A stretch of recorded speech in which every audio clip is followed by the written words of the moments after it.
Hey, part three. Guess what? I got the same guys. They're back all the way from Staten Island. They're here, and they got a great product. You guys, you're watching it.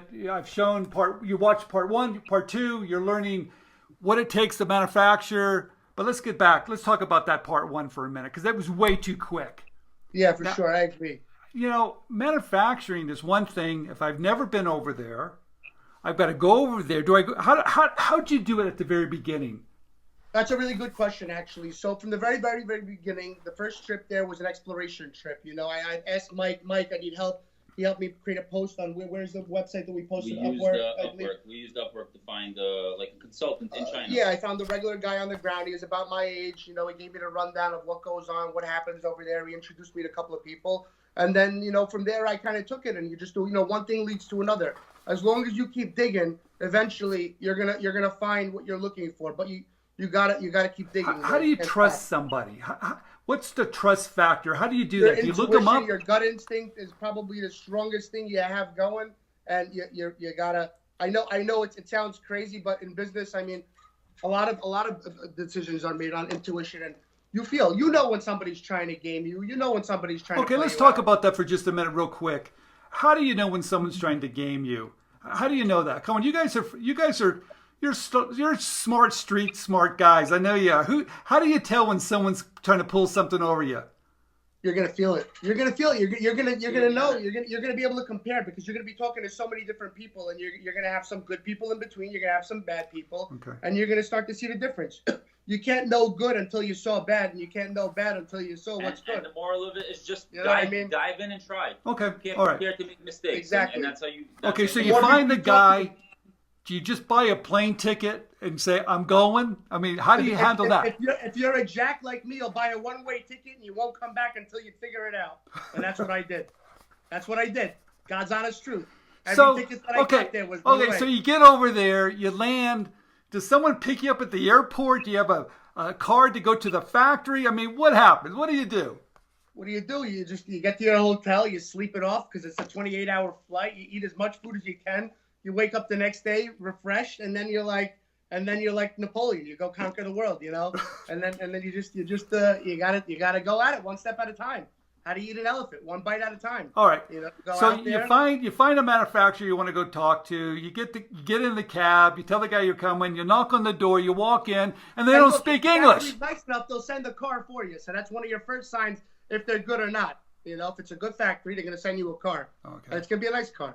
All right. You know. Okay. And now you know they bring you in, and do you know who you're dealing with? Because sometimes they have a different title. They might be managing director, which is probably the owner. How do you know if you're dealing with the owner or not? You got to be careful because you could also be dealing with a trading company. So you want to know if you're dealing with an owner or a trading company, or you want to know if you're even dealing with an associate who just works over there. So, and you know, all three are very different. You know, when you're working with an owner, you're obviously, you know, you're able to negotiate more and be able to get more catering, more done towards what you want to do. And you can be more assured that, you know, whatever you agree on will maintain that way. But, you know, whenever you're dealing with a trading company, it's also dangerous because, you know, they're looking after their pockets. They want to line their pockets.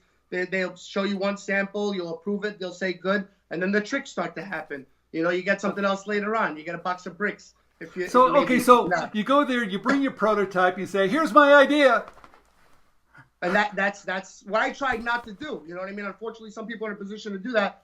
I started, you know, I did it in a very unique way where I did it by piece. So it's like, you see this elastic band over here? Yeah, I need to make something like that. What is it for? I don't know what it's for. I'm making it for someone else over there back in New York.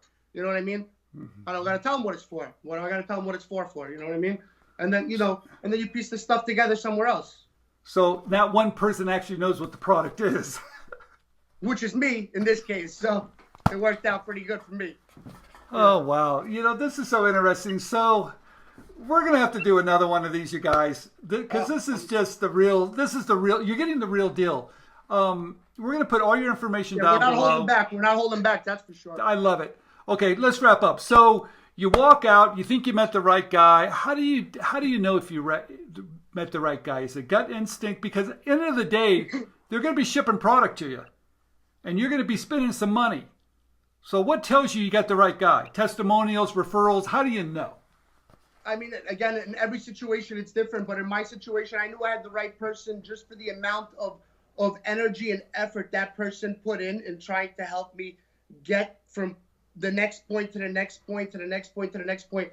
And that right there, I mean, you can't fake that. You can't fake effort.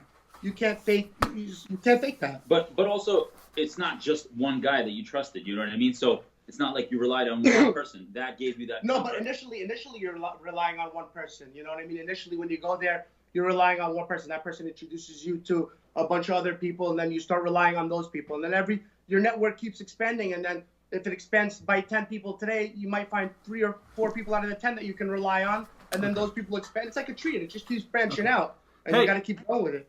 You guys, come on. We could talk about this all day long, but I got stuff to do, so do you. All day. Thank you. Could go on all day I want to thank you guys. Love the product. Smart guys here. We're going to have you back on. I know there's going to be a million questions. Thank you for opening the door. Thank you for having me. Mike, Thank you for having us. happy birthday. All the questions. Happy birthday, Mike. Thank you so much. Pleasure meeting you both.